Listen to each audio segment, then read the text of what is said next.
It's time na mo kaon, so luto na. So ipaluto na to kay manager. So kuhaan siya.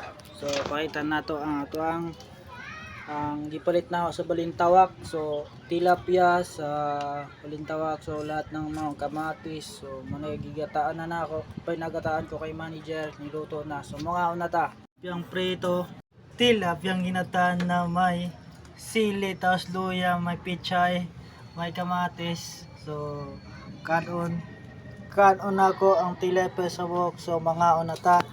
Kaya gigutom na mo kaon na. So karon mo kaon na ta sa tilapia. Harap.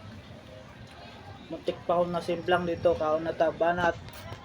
Nga disgrasyang wala sa oras. Kung kaon na ta gigutom mo, wala pa mo paniud to na to dala na. So kaon sa ta. So bye-bye na. So for the ZBzo nga, tapos man akong kaon. So kalulo yung isdang tilapia, dugmok na ang 200 pesos. So karon man akong kaon. So busog na. Yaw kay gibusog na kanina, wala tay kaon. Naglakaw ganina buntagon. So alas 8 na uli ko diri, mga alas 10 kapin. So safety o atwang biyahe. So doon dito raw pagliko na ako wala na simplang ako. So buti nga di ako nakuha nag video.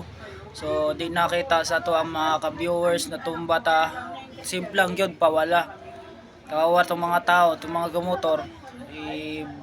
Niliko kog kawat yun. Mura dit buhayo kay dili liko dili nga daghang sakyanan. So diri lang taman. So sa 200 so I hope mag-subscribe ka sa ating channel. 200 pesos sa 200 pesos guys. So yon guys nagko-comment nga lang at tayo dito. So tapos na kumain, nagpanghimagas lang. So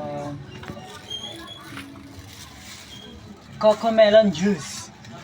So, diri lang taman. So, sa 7 na lang talaga ang pera ko.